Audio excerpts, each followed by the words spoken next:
Hello everyone, कैसे हैं आप सभी। आई होप बहुत अच्छे होंगे। सो आज अपने शुरू करने वाले हैं एक बहुत ही इंटरेस्टिंग टॉपिक, और उस टॉपिक का नाम है कि top 20 questions for the income tax. Income tax के उन सभी स्टूडेंट्स के लिए जो कल के एग्जाम में भी प्रिपेयर होने वाले हैं, और साथ ही साथ हम कवर करने वाले हैं काफ़ी अच्छे अच्छे questions. Right, welcome to the Kapil commerce classes once again. और यहाँ पे हम कराते हैं नेट जेआरएफ की क्लासेस और भी जो भी प्रोफेशनल कोर्स है उन सबकी क्लासेस। सो आज का जो बेसिकली टॉपिक रहने वाला है इनकम टैक्स के PYQs, जो PYQs हमने पिछले कई सालों से देखते आ रहे हैं, उन सब के लिए हम टॉप 20 क्वेश्चंस, ताकि आपका क्विकली रिवीजन हो सके और उससे रिलेटेड हम कुछ पॉइंट्स भी यहाँ पे देखने वाले हैं। तो सबसे पहला आपके सामने एक पॉइंट आ रहा है कि tax audit is compulsory in case of the person a profession gross receipt from the profession exceed. अब यहाँ पे जो बात हो रही है ना, वो सेक्शन 44 ADA की बात हो रही है, जिसके अंदर ये बोला जाता है कि अगर किसी भी व्यक्ति की इनकम, या फिर अगर वो बिजनेस एंड प्रोफेशन के अंदर है, प्रोफेशन जैसे कि कोई भी डॉक्टर लाइन में है, CA है, CS है, या फिर कोई CMA है, या फिर कोई अन्य कोर्सेज के अंदर करता है, एक्सेट्रा कोई प्रोफेशनल करता है, और उसकी 50 लाख रुपीज तक अगर उसकी इनकम है, तो उस केस के अंदर टैक्स ऑडिट कराना मैंडेटरी है। The answer is 50 lakh rupees. Alright, तो इसका आंसर क्या आएगा? 50 lakh rupees. So I want कि आप इस चीज को लाइक करिए, शेयर करिए, और साथ ही साथ आप मेरे साथ इसको क्या करते रहिए, रिपीट करते रहिए, ताकि आप अच्छे से अटेम्प्ट दे पाए। चलिए एक और क्वेश्चन बताइए। ए रेजिडेंट ऑफ इंडियन जिसकी एज कितनी है 60 year earn agriculture income of 5 lakh rupees, income of 5 lakh rupees. साथ ही नॉन एग्रीकल्चर इनकम कितनी है 3 lakh rupees during the previous year 19-20 की बात कर रहे हैं। What is the tax liability of A? ठीक है, तो अपनों ने पढ़ा था कि जो एग्रीकल्चर इनकम होती है वो क्या होती है? एग्जम्प्ट होती है। क्या होती है? एग्जम्प्ट होती है। लेकिन इसके अंदर कुछ कंडीशन है। सबसे पहली कंडीशन ये है कि आपकी एग्रीकल्चर इनकम अगर 5,000 से ज्यादा है, और दूसरी केस बेसिक एग्जम्पशन लिमिट जो है, बेसिक एग्जम्पशन लिमिट जो है वो 2.5 लाख से ज्यादा है, तो उस केस के अंदर हम क्या मानेंगे? एग्रीकल्चर इसको कैलकुलेट करेंगे। तो वहीं पे ही दूसरी चीज, एज कितनी है? 60 ईयर एज है, तो 60 ईयर्स के लिए जो लिमिट रहती है, बेसिक एग्जम्पशन लिमिट 3 लाख रहती है, तो यहां पे ये ज्यादा नहीं है। दूसरी चीज, ये 5 लाख से ज्यादा है, तो दोनों चीजें ही एक्सेप्ट हुई। उस केस के अंदर हम इसकी इनकम क्या मानेंगे? नील कंसीडर करेंगे। ऑलराइट, चलिए नेक्स्ट पॉइंट क्या आता है। नेक्स्ट पॉइंट कहता है कि tax exemption with respect to the HRA। HRA का मतलब क्या होता है? आपने पढ़ा ही होगा। HRA का मतलब होता है हाउस रेंट अलाउंसेस। जो भी हाउस रेंट अलाउंसेस होते हैं based upon the flowing factor. कौन से फैक्टर के ऊपर जो है हाउस HRA जो है दिया जाता है? अब देखिए क्या है कि रेंट पेड, ठीक है, जो इतना रेंट हमने पे किया, प्लेस ऑफ रेजिडेंस। अब यहां पे अपनों क्या पता है ना, most appropriate answer in the given option. बताइए, आप बताइए सबसे पहले क्या इसका आंसर होगा? ठीक है, इसके अंदर सबसे पहली बात क्या है कि इसके अंदर बेसिकली 3 जो होती है कंडीशन होती है। सबसे पहली कंडीशन कौन सी होती है? सबसे पहली कंडीशन होती है कि actual rent paid, actual rent paid, ठीक है। दूसरी कंडीशन जिसके अंदर बोला जाता है actual rent minus 10% of salary, फिर 50% ऑफ सैलरी। ये 3 प्रकार की यहां पे क्या होती है? लिमिट होती है। चलिए सबसे पहली बात अपने अगर बात करें, सबसे पहले रेंट कितना पे किया, एग्जम्पशन लिमिट की हम बात कर रहे हैं, रेंट कितना पे किया, प्लेस ऑफ रेजिडेंस क्या है। ये इसलिए इंपॉर्टेंट है क्योंकि यहाँ पे 50% है सिर्फ और सिर्फ मेट्रोपॉलिटन सिटीज के लिए। मेट्रोपॉलिटन सिटीज जैसे कि दिल्ली, जयपुर, दिल्ली हो गया, बॉम्बे हो गया, ये सब सिटीज जो है इनके लिए है यहाँ पर। लेकिन अगर अपने बात करें नॉर्मल सिटीज की, वहां पे कितना परसेंट है? 40% ही। 40% ऑफ सैलरी HRA के लिए हमें छूट मिलती है। तो इसलिए ये भी इंपॉर्टेंट है, ये भी इंपॉर्टेंट है, सैलरी भी इंपॉर्टेंट है, HRA रिसीव्ड भी इंपॉर्टेंट है। फेयर रेंट और मार्केट रेंट की यहाँ पे हमें जरूरत नहीं पड़ती, क्योंकि जो रेंट हमने पे किया है वही हम क्या करते हैं यहाँ पे कंसीडर करते हैं। Alright, the answer is ABCD। ठीक है, चलिए सबसे बात अगली करते हैं। अब बात करते हैं लिस्ट 1 लिस्ट 2। अब अपनों को इनमें से क्या करना है, मैचिंग बॉक्स करना है। आपके लिए मोस्ट इंपॉर्टेंट क्वेश्चन है, ऐसे क्वेश्चन आपके एग्जाम में आते ही आते हैं, ठीक है, और इन क्वेश्चंस को आपको डेफिनेटली बहुत अच्छे से करना है। सबसे पहला देखो क्या है, सबसे पहला है डबल ई, डबल जी ए और ई। देखो ई से मैंने आपको जब मेन क्लासेस हमने करी थी तो ई से अपनों ने क्या किया था, एजुकेशन से रिलेटेड, तो ई का तो एजुकेशन हो गया, यानी कि फर्स्ट का 4 यहां पे आ रहा है, द आंसर इज दिस, ठीक है। अगर अपने बात करते हैं जी, तो जी से हमें क्या बात करते हैं कि हम जब भी कोई भी रेंट पे करना होता है, ठीक है, जी के अंदर क्या आएगा, रेंट पेड, ठीक है।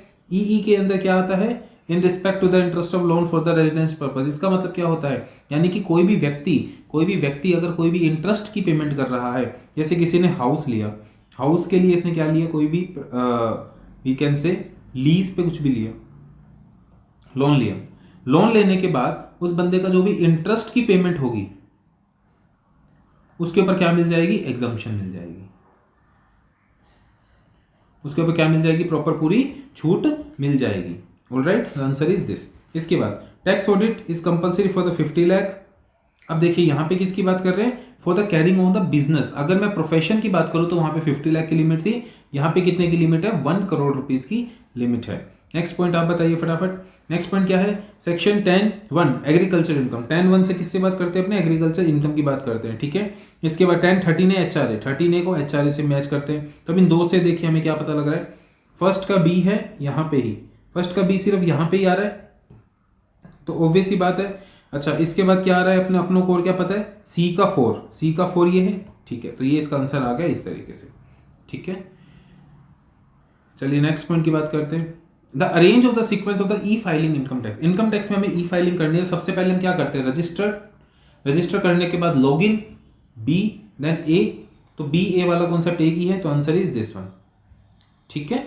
अब ये क्या आते हैं, देखो buoyancy is the principle basic principle of the taxation, which means buoyancy के अंदर जो बेसिक प्रिंसिपल हमारा यूज होता है वो सिर्फ और सिस्टम जो होता है वो इकोनॉमिक ग्रोथ के लिए किया जाता है। This system should be that tax revenue has been inherent tendency to increase the economic growth, ठीक है। मतलब ब्योंसी क्या होता है, ब्योंसी एक तरीके से जब भी किसी चीज को अंदर प्रेशर किया जाए तो उसका रिवर्स जब आता है, जैसे अपने कोई भी पैसा है वो कोई भी इन्वेस्ट करें या फिर हम इनकम टैक्स को पे करें, जब हम टैक्स पे करते हैं तो वहां से हमारी क्या होती है, इकोनॉमी को ग्रोथ मिलती है, इकोनॉमी को ग्रोथ मिलती है। तो वही बात यहाँ पे की गई है कि basic principle of taxation is buoyancy, मतलब जितना अपने टैक्स पे करेंगे उतना हमें क्या मिलेगा, इकोनॉमी को बूम मिलेगा।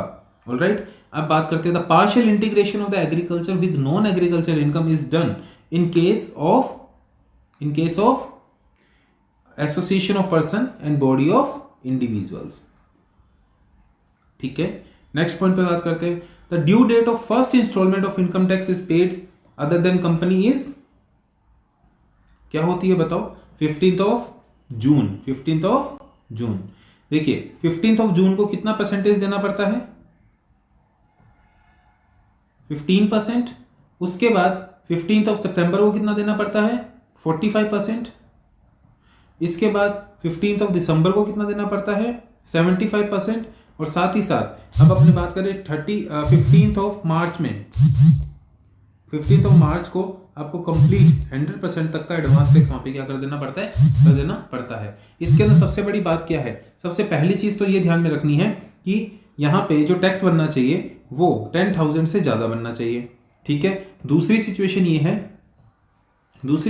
ये है कि जो भी आपका एडवांस टैक्स बना है 10,000 से ज्यादा बना है तब आप इस तरीके से पेमेंट करेंगे। अगर आपने 90% तक पेमेंट कर दी है तो उस केस के अंदर क्या मान लिया जाएगा, आपको किसी प्रकार का पेनल्टी वहां पे नहीं लगेगी।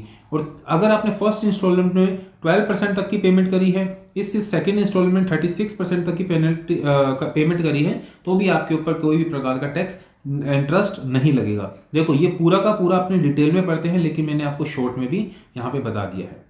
ऑलराइट, चलिए नेक्स्ट क्वेश्चन की बात करते हैं, विच of the following losses is not deductible from the business income. कौन सा ऐसा है जो बिजनेस इनकम से डिडक्टेबल नहीं होता है। देखिए बिजनेस इनकम, अगर बिजनेस में कोई भी लॉस हो रहा है for the closing down of the business तो ये डिडक्टेबल नहीं है। अगर कोई भी loss incur due to damage deconstruction of the capital asset तो ये भी नहीं है। अच्छा, अगर बात करें इसकी, sustain before the business is commenced, business होने से पहले अगर कोई भी खर्चा किया, बिजनेस स्टार्ट होने से पहले कोई खर्चा किया है, तो वो खर्चा भी किसी प्रकार से बिजनेस के खर्चे, बिजनेस की जो इनकम होती है उससे माइनस नहीं करेंगे। देखो ओवरऑल आपको अगर मैं एजेंडा बताऊं तो एजेंडा कुछ इस तरीके से होता है कि मान लो आपने जो भी इनकम कमाई, आपने कोई भी इनकम कमाई, ठीक है, अगर आपकी इनकम ज़्यादा होती जा रही है तो उस केस में आपके ऊपर टैक्स जो है वो भी ज़्यादा लगता चला जाएगा। लेकिन अगर आपकी इनकम जितनी भी है, जितनी ज़्यादा हो रही है, लेकिन उसके बाद आपको डिडक्शंस भी ज़्यादा मिल रही है, तो उस केस के अंदर आपका वहाँ से माइनस होके आपका जो टैक्स है वो कम होता चला जाएगा। ठीक है, टैक्स भी क्या हो जाएगा, वहाँ से कम हो जाएगा। इस तरीके से वो करता है। यानी कि देखिए, दो प्रकार से इनकम की हम कैलकुलेशन करते हैं। सबसे पहला तरीका तो ये है जो आप कंपनी लॉ के अकॉर्डिंग करते हैं, ये आपकी अंडरस्टैंडिंग है, आपने इसके अंदर क्या बनाया है, अपने हिसाब से टैक्स बनाया है। लेकिन दूसरा केस क्या बनता है कि जो इनकम टैक्स के हिसाब से बनता है, जो इनकम टैक्स के हिसाब से बनता है वो अलग प्रोविजन बनता है। इनकम टैक्स कहता है कि हम इस चीज खर्चे को अलाउ करेंगे, इस खर्चे को नहीं मानेंगे, तो उस तरीके से हमें क्या करना पड़ती है, पूरी एडजस्टमेंट करनी पड़ती है। ऑलराइट, चलिए, बहुत अच्छे। अभी अपने बात करते हैं ITR 1 की। ITR 1 जो होती है इंडिविजुअल की, किस लिए होती है सबसे पहले बताओ, वन प्रॉपर्टी या फिर pension, fix deposit, winning of lotteries के अंदर अदर सोर्सेज में ये कंसीडर नहीं की जाती, सिर्फ सैलरीड पर्सन के लिए ही ये क्या होती है, इंक्लूड होती है। जैसे FD का इंटरेस्ट आ गया, पेंशन क्या होती है, एक प्रकार का सैलरी का ही पार्ट है। और इसी के साथ HR हाउस का, प्रॉपर्टी का आ गया, तो वो भी हमारी डायरेक्ट इनकम मानी जाती है। चलिए next, which of the following is required to study for the deep understanding of the income tax procedure. कौन सा ऐसा है डीप अंडरस्टैंडिंग अगर हमें करनी है तो इनकम टैक्स एक्ट हमें यहाँ पे पढ़ना पड़ेगा, इनकम टैक्स के रूल्स पढ़ने पड़ेंगे, नोटिफिकेशंस भी पढ़ने पड़ेंगे, और जुडिशियल डिसीजन। कंपनी एक्ट का नहीं है, क्योंकि कंपनी एक्ट में कंपनी लॉ की बात यहाँ पे की जाती है। GGC की अगर मैं बात करता हूं तो GGC यानी कि एक तरीके से डोनेशन देना, पॉलिटिकल पार्टी को GG बोल के हम डोनेशन देते हैं। हमने जो वहां पे पढ़ा था GG बोल के डोनेशन देना, तो option number C is the right answer. Okay, option number 15 की बात करते हैं।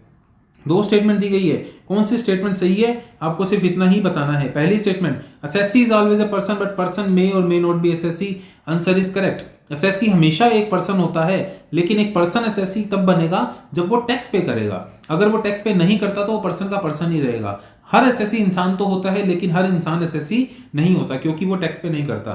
The term person include individual, बिल्कुल सही है। HUF, company, firm, association, local authority, every, बिल्कुल सही बात है। ये भी क्या है, सही है। तो both the statement are correct. यहाँ पे बोथ दोनों स्टेटमेंट क्या है, करेक्ट है। अच्छा, जैसे यहाँ पे क्या लिखा हुआ है, ग्रॉस रिसीट कितना है टैक्स ऑडिट का, कितना, कैरिंग ऑन 95% और more by the banking channel. अगर वो बिजनेस के थ्रू कर रहा है तो 1 करोड़, यानी कि 95% उसकी जो ट्रांजेक्शन है अगर वो बैंकिंग के थ्रू हो रही है, 95% ऑफ ट्रांजेक्शन बैंकिंग के थ्रू हो रही है, तो डेफिनेटली उसका 10 करोड़ रुपए तक का जो लिमिट है, ग्रोस रिसीट है, उसके बाद आपको ऑडिट करनी पड़ती है। लेकिन अगर 95% से कम है बैंकिंग में, या आपने बोले 5% से ज्यादा वो कैश में डील कर रहा है, तब उस केस में 1 करोड़ रुपीस क्या हो जाती है, वहां पे वैल्यू हो जाती है। ठीक है, तो सेक्शन नंबर 16 यहाँ पे पूरा हुआ।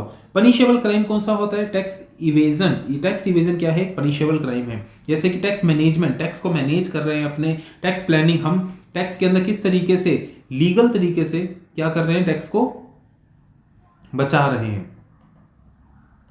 ठीक है, एक तो ये बात होगी। टैक्स इवेजन का मतलब क्या होता है, हमने इलीगल तरीके से टैक्स में घपलेबाजी कर रहे हैं। ठीक है, टैक्स अवॉइडेंस, हम टैक्स को क्या कर रहे हैं, अवॉइड कर रहे हैं, तो उस केस के अंदर आंसर क्या आएगा, टैक्स इवेजन। अच्छा, what is the amount of donation, 80G के अंदर कौन सी अमाउंट है कैश के अंदर अलाउड होती है, आंसर इज 2000 रुपीज। ठीक है, 2000 तक क्या होता है, अलाउड होता है कैश में, इसके अलावा अलाउड नहीं होता है। अगली बात करते हैं। अगली बात में कह रहे हैं कि कॉफी जो है ग्रो कर रहे हैं, he drive is income from the sale of the coffee, roasted भी कर रहे हैं, तो उस केस के अंदर 60% of the such income will be consider as business income. 60% क्या मानी जाएगी, बिजनेस इनकम मानी जाएगी, क्योंकि वो रोस्ट भी कर रहा है। अगर वो रोस्ट ना कर रहा होता तो उस केस में अलग सिचुएशन होती। ठीक है, okay, now the next question.